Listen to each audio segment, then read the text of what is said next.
플라토가 생전에 이런 이야기를 했다고 합니다. 나는 한 여성으로서 지닐 수 있는 모든 것을 가졌습니다. 젊고 건강하고 아름다우며 돈도 많이 있습니다. 하루 수백 통의 팬레터를 받고 사랑에 굶주리지도 않습니다. 나는 부족한 것이 없습니다. 그런데 웬일일까요? 나의 마음은 외롭고 공허하여 기쁨이나 평안이 없습니다. 나는 이유 없이 불행합니다. 자, 이런 현상에 대해서 이 플라톤은 이제 이렇게 말합니다. 인간은 구멍난 항아리이다. 아무리 많은 것을 쏟아부어도 그 항아리는 온전히 채워질 수 없다. 이 대부분 철학자의 결론이 인생이 완전하지 않다는 겁니다. 이 불완전한 것은 그 구멍난 항아리이기 때문이라는 거예요. 그런데 이런 불완전한 인생을 온전하기 위해서 하나님은 가정을 만드셨습니다. 그런데 사실은 가정을 이루었다고 모든 게 채워집니까? 가정도 지옥 같은 가정이 있죠. 자, 그래서 하나님이 주신 가정이 어떻게 작동하는지를 잘 알아야 됩니다. 그럴 때에 가정이 구멍난 인생을 어떻게 복되게 만들어 가는지를 알 수가 있습니다. 그것을 시편 128편이 알려줍니다. 시편 128편은 성전에 올라가는 노래입니다. 성전에서 하나님께서 주시는 가정의 축복을 가지고 내려오는 장면이 오늘 본문의 말씀입니다. 자, 1절을 보니까 여호와를 경외하며 그의 길을 걷는 자마다 복이 있도다라고 말합니다. 이거를 조금 더 원문을 살려서 번역을 하면요, 여호와를 경외하며 그의 길을 걷는 모든 자마다, 이게 좀 들어가 있어요. 모든 자마다 복이 있다라고 합니다. 사람들이 복을 좋아하죠. 세상 사람들도 좋아합니다. 세상의 복의 특징은 넉넉함입니다. 많을수록 좋습니다. 그런데 성경이 말하는 복은 조금 다릅니다. 1절에서 말하는 복이 있도다라고 할 때 이 복이라는 단어는 바르게 펴다라는 뜻이 있습니다. 복은 바르게 펴지는 겁니다. 우리의 인생은 마치 접혀진 물호수와 같습니다. 여러분 그런 경험이 있죠? 잔디에 물을 주는데 갑자기 물이 나오지 않습니다. 보면 호수가 접혀 있습니다. 그래서 물이 공급되지 않습니다. 그래서 그 접혀진 호수를 펴면 이제 문제가 해결됩니다. 이 호수가 접혀지면 이쪽에서는 물이 나오지 않고 저쪽에서는 물이 빠져나가지 않아서 부풀어 올라서 터지기 직전입니다. 자, 그렇게 접쳐진 호수를 펴는 것을 성경이 말하는 복이라고 합니다. 그것이 여기서 말하는 아슈레이라는 그런 뜻입니다. 인생도 그렇습니다. 이쪽에서는 막혀 있습니다. 수고한 결과가 나오지 않습니다. 그런데 저쪽에서는 호수가 막 부풀어 오릅니다. 머리가 아프고 갈등이 있고 뭔가 해소되지 않는 것처럼 여겨집니다. 그것을 펴주는 것이 문제를 해결하는 것이고 그것이 복된 것이라는 겁니다. 시편 128편이 말하는 인생은 접혀진 호수입니다. 이 접혀진 호수를 펴기 위해서 하나님께서 가정을 만드셨습니다. 그래서 하나님은 사람을 창조하시고 가장 먼저 한 것이 가정을 만드는 일이었습니다. 많은 가정이 있지만 행복한 가정은 참으로 소수입니다. 왜냐하면 이 하나님께서 만드신 가정의 원리를 알지 못하기 때문입니다. 어떻게 가정이 만들어졌는지를 모르기 때문이에요. 오늘 시편 128편을 통해서 가정을 통해서 하나님께서 주신 복이 무엇인지를 아는 그런 기회가 되기를 바랍니다. 오늘 본문에서는 한 3가지 정도로 말씀을 합니다. 첫 번째는 내 손이 수고한 대로 먹으리라. 이것이 복된 가정의 첫 번째 모습입니다. 일하는 것이 축복인 것을 아는, 그거 축복이죠. 사람들의 로망은 뭔가 하니 일하지 않고 먹고 사는 겁니다. 그죠? 놀면서도 먹고 사는데 부족함이 없는 것이 사람들의 로망이에요. 그래서 실제 은퇴하면 그렇게 됩니다. 뭐 이제 조금 소셜 받으면서 살아요. 그런데 얼마 동안은 은퇴해서 좋아하는데 조금 지나면 사람들이 굉장히 힘들어합니다. 은퇴를 준비하는데 3가지가 있어야 된다고 말합니다. 돈, 건강, 마지막으로 일이 있어야 된다고 합니다. 사람을 그렇게 만들어 놓으셨다는 거예요. 하나님께서 사람을 그렇게 만들어 놓으셨어요. 일하시는 것은 하나님의 형상대로 지음을 받았기 때문입니다. 일을 통해서 창조의 역사가 만들어집니다. 이곳에서 인간은 존재의 의미를 찾습니다. 에덴 동산은 일하지 않고도 먹고 사는데 부족함이 없는 곳입니다. 그런데 하나님께서는 아담에게 일하라고 하십니다. 그것은 아담이 노는 것이 보기 싫어서가 아니라 인간은 일을 통해서 존재의 의미를 찾아가기 때문입니다. 일을 하면서 성취감을 누립니다. 일을 하면서 새로운 것들을 만들어갑니다. 일이 하나님의 창조물을 관리하는 방식입니다. 밀레의 만종을 높이 평가하는 분들이 있습니다. 온종일 수고한, 하루 종일 수고한 부부가 저녁에 이 저녁을 알리는 교회의 종소리를 들으면서 이제 그들이 일을 마무리하면서 기도합니다. 무슨 기도를 했을까요? 아마 이 건강을 주셔서 일할 수 있는 건강을 주셔서 감사합니다라는 뭐 그런 기도를 했겠죠. 그리고 오늘 수고의 열매가 다 잘 맺을 수 있도록 이런 기도를 했을 것입니다. 근데 여기에 3가지 모습이 있다라고 말합니다. 노동과 사랑과 신앙. 가정을 유지하기 위해서는 노동을 해야 됩니다. 그런데 사랑이 없는 노동은 무의미합니다. 노동과 사랑의 열매는 하나님에게서 나온다는 것을 보여주는 신앙이 이 가운데 담겨져 있다라고 말합니다. 사람들은 이렇게 생각하죠. 내 손이 수고한 대로 먹는 것 당연하다고 생각합니다. 내가 수고했으면 그만큼 가져와야지. 그런데 이 세상 일이 그렇지 않습니다. 이것이 안 되기 때문에 사람들이 힘들어하는 거예요. 그것 때문에 갈등이 있고 그 가운데 아픔이 있습니다. 야곱은 밧단아람에서 부자가 되어서 돌아왔습니다. 그런데 야곱이 자기가 부자가 된 이유를 설명하는 그 내용이 창세기 31장 42절에 나오면 이게 굉장히 중요한 내용입니다. 자, 이 말씀을 읽어보면 우리 아버지의 하나님 아브라함의 하나님 곧 이삭이 경외하는 이가 나와 함께 계시지 아니하셨더라면 외삼촌께서 이제 나를 빈손으로 돌려보내셨으리다마는 하나님이 내 고난과 내 손의 수고를 보시고 지키셨다라고 말합니다. 지금 야곱이 가족을 데리고 이제 자기의 소유물을 가지고 가는데 이 라반과 그 자녀들은 어떻게 생각합니까? 저거 야곱이 갖고 있는 거 다 라반의 것이라고 생각을 해요. 그래서 그것을 빼앗으려고 추격을 하잖아요. 그거 그대로 하나님께서 그대로 두셨으면 야곱은 정말 알거지가 됩니다. 그런데 하나님께서 그 야곱의 수고를 지켜주셨을 때에 그것이 야곱의 소유로 남았다라고 말합니다. 이게 지금 시편 128편 2절에서 내 손이 수고한 대로 먹게 하시는 하나님의 복이라는 겁니다.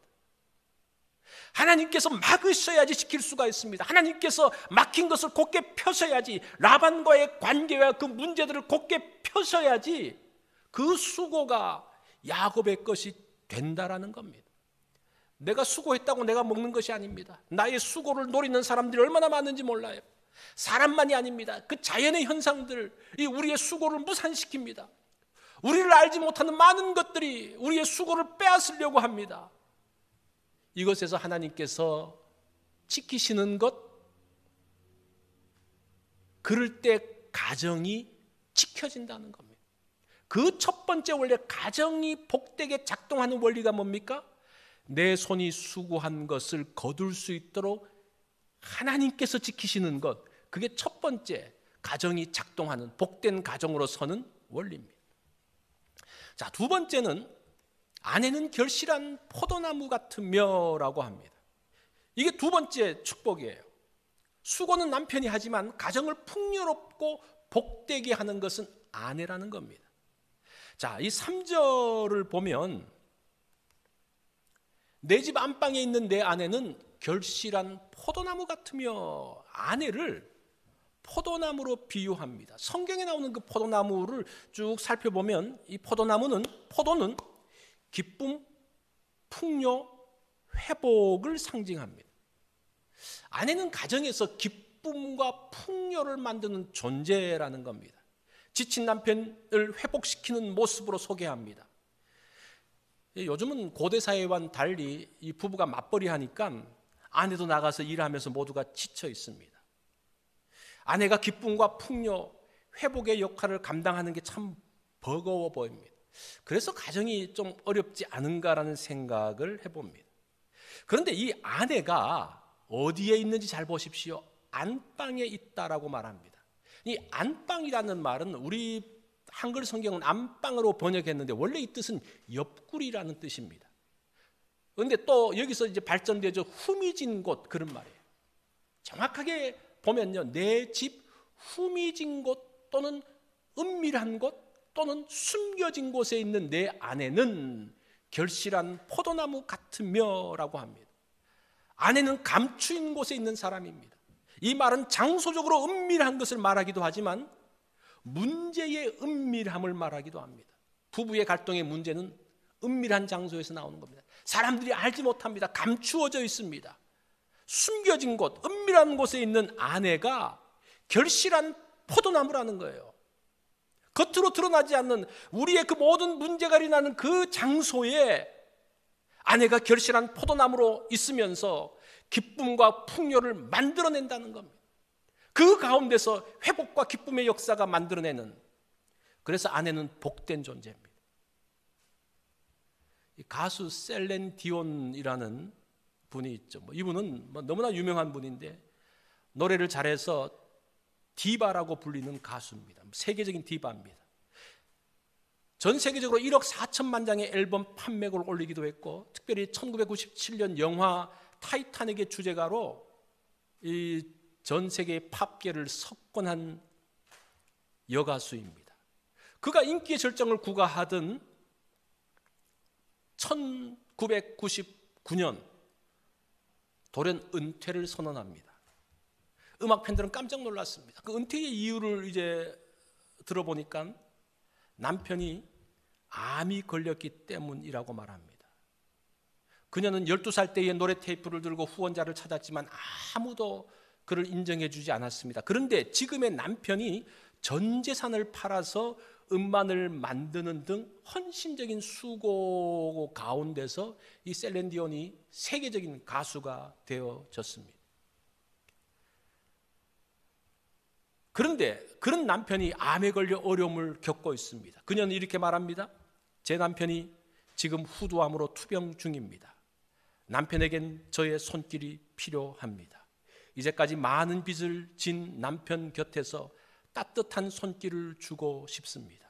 저의 성공보다 남편과의 사랑이 저에게는 더욱 중요하기 때문입니다.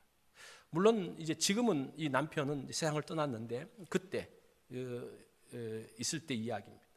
이것이 안방에 감추인 아내의 모습입니다. 대중에 나타날 때에 아주 굉장히 남편하고 다정한 모습을 보일 수 있죠. 그것만이 아니라 숨겨진 곳에서도, 다른 사람들이 잘 알지 못하는 곳에서도 정말 남편을 위하고 세워주고 회복시키려고 하는 그러한 모습, 이것이 바로 안방에 있는 결실한 포도나무 같은 아내를 이야기하는 겁니다. 그래서 아내는 가정에서 소중한 존재입니다. 자, 세 번째로 넘어가면 자식들에 대한 이야기가 나옵니다. 자식들은 어린 감람나무 같으며, 가정에서 자식이 중요하죠. 자녀들이 중요합니다.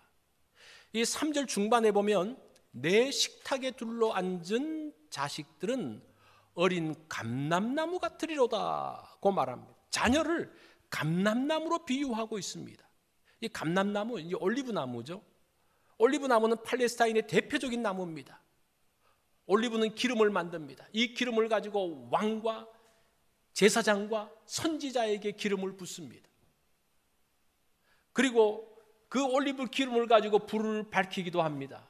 이 올리브는 또 식용으로 사용되고 어느 하나 버릴 것이 없는 겁니다. 이 감람나무는 참으로 튼튼한 나무라고 합니다. 척박한 땅에서도 뿌리를 깊이 내리고 잘 자란다고 합니다. 예루살렘 감람산에 가면 2000년 된 감람나무가 있다고 그러더라고요. 그리고 노아 홍수 때에 홍수가 끝나고 난 다음에 문을 열었을 때 비둘기가 날아가서 가장 먼저 가져온 잎이 무슨 잎입니까? 감람나무 잎이에요. 그 정도로 생명력이 강한 것이 감람나무입니다. 감람나무의 또 다른 특징은 7년까지는 열매가 달리지 않습니다. 제대로 된 열매를 따려 하면 15년이 지나서부터 제대로 된 열매를 딸 수 있다라고 말합니다. 나무의 뿌리가 든든히 내려지고 난 다음에 비로소 열매를 맺기 시작하는 것이 감람나무의 특징입니다. 시간이 많이 걸려요. 그 후에는 100년, 200년이 흘러도 많은 감람나무 열매를 맺는다고 합니다. 자, 그러면서 이 자식을 말하면서 감람나무인데 어린 감람나무라고 이야기합니다. 이 어린이라는 말은 나무 주변의 작은 나무 뭐 그런 뜻이에요. 그래서 이 나무들을 보면 나무 옆에 새끼 나무를 만드는 것이 있습니다. 이 야자수 중에서도 그런 게 있습니다. 여러분 한번 그 동네를 보면서 한번 보세요. 야자수가 있는데 그 옆에 작은 이렇게 나무들이 야자수 나무들이 맺히는 것을 볼 거예요.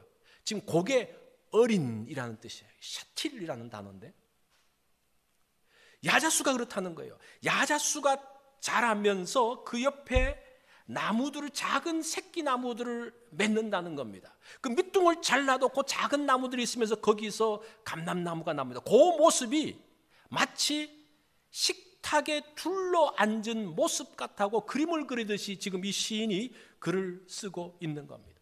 그게 6절에서는 그렇게 말하죠. 자식의 자식을 볼 것이며 라고 말합니다. 가문의 풍성함을 이야기합니다. 자, 그런 자식의 복을 이야기하죠. 자, 그런데 참 어려운 게 자식입니다. 자녀가 참 힘들어요. 자녀들이 가정 분위기를 만드는 중요한 요소입니다. 자녀들로 인해서 기쁨이 있지만 자녀들로 인한 아픔이 있습니다. 이 자녀를 감람나무라고 하는 게 인내하고 기다려야 하기 때문에 감람나무라고 한 것이 아닌가. 그 오랜 시간 동안 기다림, 열매를 얻기 위한 이 자녀들이 뿌리 내리는 것이 힘듭니다. 이 감람나무가 척박한 땅에서 자란다고 그랬잖아요. 뿌리 내리는 것이 힘듭니다. 언제 뿌리를 내릴지 요원해 보입니다. 그것처럼 아이들이 있는 것이 척박합니다. 더욱더 세상이 복잡해지면서 더 척박하죠. 그런데 일단 뿌리를 내리고 나면 많은 열매를 맺는다는 거예요. 그게 또한 감람나무의 특징이기도 합니다. 그 뿌리를 내리고 열매를 맺을 때까지 기다려야 되는 거예요. 한 생명이 태어났습니다. 생후 8개월 되었을 때에 소아마비로 인해서 중증 장애인이 되었습니다. 이 여자아이가 이 소아마비가 되니까 참 안타까운 삶이 시작되어지죠. 이 아이가 장애가 있지만 그래도 믿음 생활을 하면서 성장했습니다. 이 21살이 됐을 때는 대수술을, 다리에 대수술을 하면서 어느 정도 걸을 수 있게 되었습니다. 그때 몇 년 동안 사귀던 사람이 있었습니다. 결혼에 대한 말도 오고 갔지만 상대방 집안에서 그 장애를 문제 삼아서 결혼을 깨버렸습니다. 얼마나 서럽습니까? 죽기로 결심합니다. 이 약을 먹고 죽으면 하나님 앞에 영광을 가릴까 봐 그냥 산에 올라가서 떨어져 죽기로 마음 먹고 지리산으로 갑니다.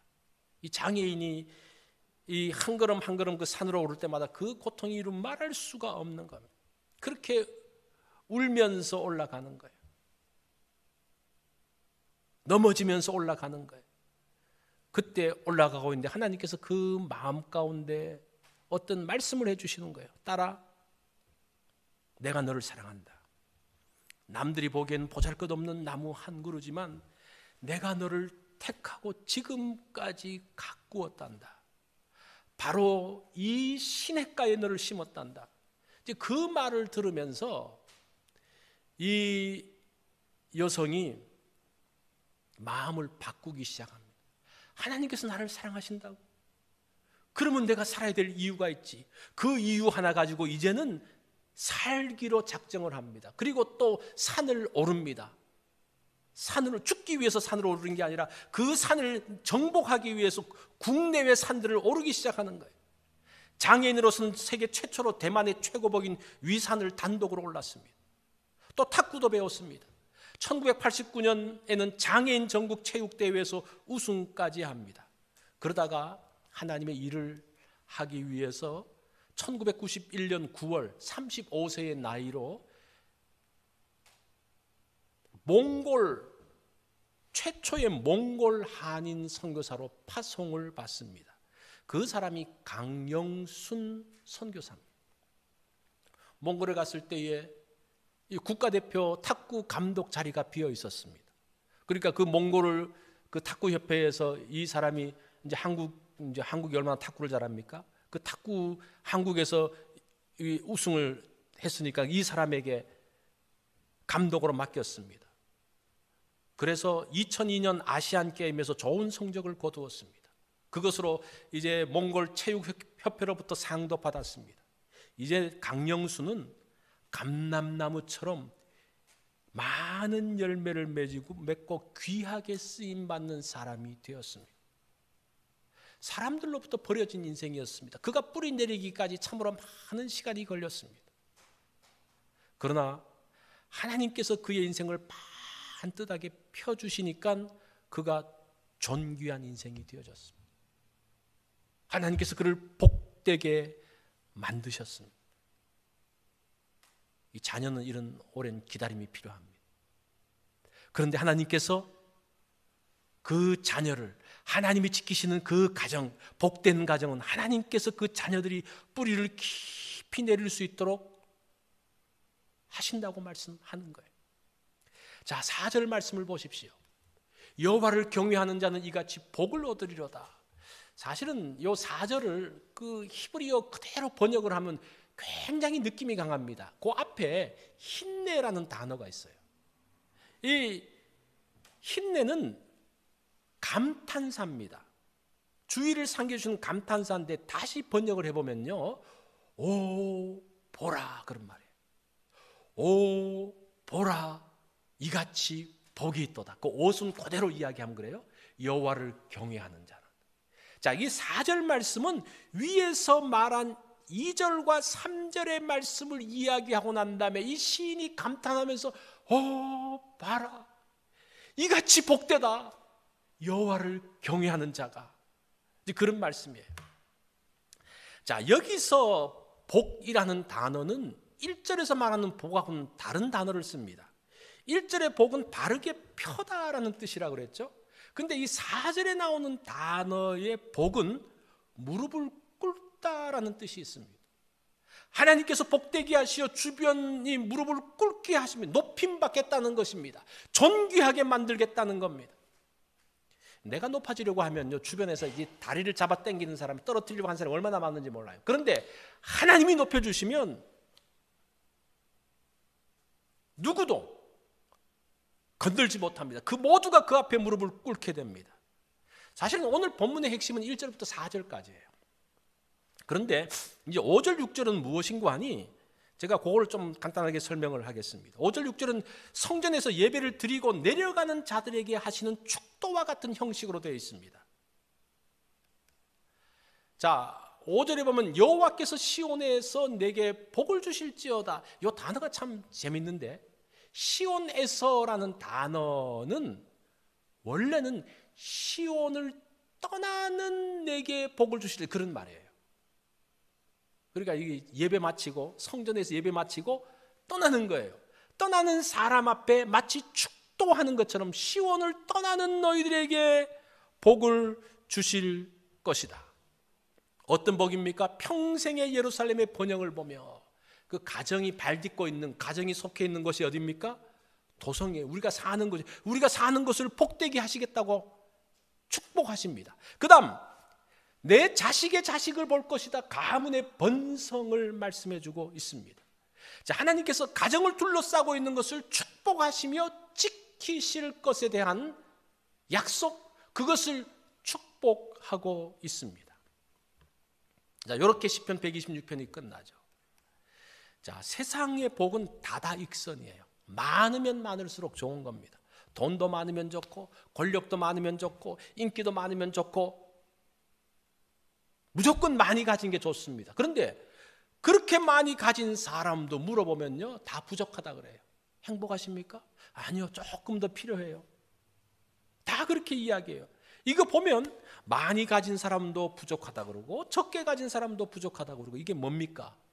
그것이 바로 인생은 구멍난 항아리이기 때문입니다. 인생은 아무리 가져도 채워지지 않습니다.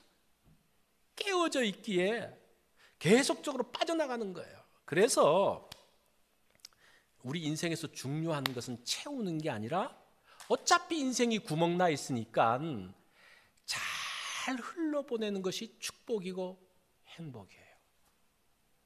그거를 모르면, 그거를 막으면요, 그때부터 그 인생은 불행해집니다.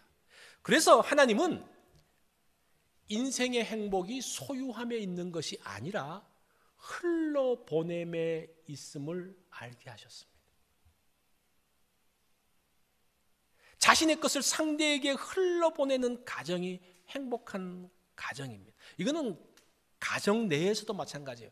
가정 내에서도 내가 더 많은 것을 갖고 내가 더 어떤 것을 가지고 이러면, 내가 자꾸 무엇인가를 채우면 그것은 문제가 생깁니다. 그런데 내가 가진 것을 흘러보내고 이 보십시오. 오늘 말씀이 그거잖아요. 가장의 수고를 가족이 함께 누립니다. 그러면서 그 가운데 행복을 누립니다. 아내가 사랑을 함께 누리며 풍성함을 누립니다. 그런데 자녀는 미완성이에요. 어린 감람나무. 그러나 하나님께서 자녀를 견고한 감람나무로 세우실 것을 믿음의 눈으로 보면서 흘러보내고, 가정의 그 식구들, 가족들을 풍성하게 만드는 일, 이게 가정이에요. 그렇게 되면 이 가정은 참으로 복된 가정이 됩니다. 가정이 작동하는 모습을 잘 보면요, 꼭 어디에서 꺾여져 있는지를 알 수가 있어요. 그 꺾여진 것을 펼 때에 그 가정은 복된 가정이 된다는 겁니다. 이것이 가정을 향한 하나님의 뜻이고 하나님의 축복입니다. 우리 다 같이 기도하겠습니다.